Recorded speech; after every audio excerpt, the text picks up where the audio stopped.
Alright, so here's my video on what I think is the best, and I'll explain what that means to me, but the best all-around, all things considered, cooking system for those who want a lightweight backpacking setup. Um, and it's based on a stove, a pot, and windscreen. This video, a few things out the gate as a disclaimer so I don't get slammed on the comment section. This is not about looks, it's not about design, it's about function. It's about what works and utility and what doesn't. And another thing is, none of the main equipment that I'm going to show in this video is of my own design. It's just a combination of some pretty popular cooking tools that a lot of people talk about, but I've noticed they haven't necessarily combined in the ways that I've had success with, and just a few modifications for, again, what I think works. So what this is based on is classic Heineken pot, rather, a hobo stove, wood-burning hobo stove, which also doubles as the windscreen. Talk more about that later. And the alcohol stove. But before I go into the details of this, let me say by what I mean by the best. What I needed was a system that was relatively compact, durable, safe and stable, that worked in a variety of conditions, different weather situations, different environments, whether I took it to the beach, whether I'm in the mountains, or just in a wooded forest. It had to be something that would burn multiple types of fuels and would accommodate different size pots. And I know there's a lot of folks that say, and I agree with this to an extent, that you have to have different kind of setups for different environments. Well, I didn't want that. I wanted something that would be all around. So another disclaimer I forgot to mention is that you're going to find systems out there that are a little bit lighter or maybe a little bit more durable, but they're also very, very specific.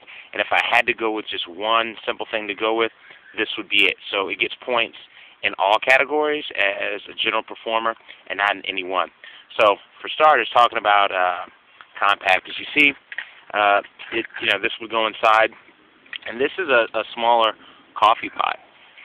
And what I love about this is that even if you take the steaks out and these could go in your steak bag, this fits. If I weren't going to use a Heineken pot, I could still use this, just a classic standard kind of backpacking pot. This would fit inside, although what I would do is I would put all my heavy cooking equipment in here and then some smaller foodstuffs in there. Which brings us to another one, which is durable. This is made from steel, and although it's heavier than other windscreens, what you would use as an aluminum windscreen, it's still fairly lightweight and incredibly strong. No dings or dents there. Few love and pock marks on the Heineken pot, but still works. Safety and stability. This is where I've made some few changes on the classic hobo stove, and chief among them is the bottom. Now, it's not uncommon to see holes in the bottom for ventilation, but you probably can't get this out. Actually, it's got a raised bottom on it, and I got this idea from those charcoal grill starters that have vents on the bottom and some space, and then air holes in the bottom. So I drilled holes in the bottom of the can, then cut it out, and as you can see, just inserted 4 screws in there, and just dropped this in. And one of the problems with YouTube videos is that for testing purposes, people always put them on a flat surface. Well, as you can see here, I'm in sand, grass, and dirt, and it's uneven. And no matter where I put this thing, I mean, it's even if I have it at an angle, it still holds up. And again, if I were to use this as a windscreen, I brought out 3 different sizes of alcohol stoves. This is based on a large meat can. This is a stove that I made out of energy drink. So you got large, small, and this is from a V8 can. This is the best performer I've got all around. 3 different sizes for 3 different pots, but they all fit inside here, okay, just fine. So even if I went with this, which is the standard one, if I wanted to use alcohol as the fuel source, I would just drive these tent stakes through,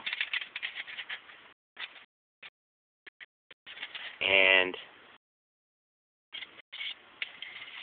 now I've got something for my pot to stand on. And as you can see on the side, I've put different holes for different heights. And I found that this works great. There you go. What's important is that this actually the pot sits inside. The honey pot sits right inside. You get some spillover for the flames to come out, but you've got air ventilation coming in from the bottom up into here, so it negates the need for a lot of holes in the exterior, which blocks the wind out. And again, talk about versatility. What's great is that I can lose the stakes and put a regular size pot on top. And again, it's just as stable. It's wide. Even at an angle, I can cook on this thing. Okay.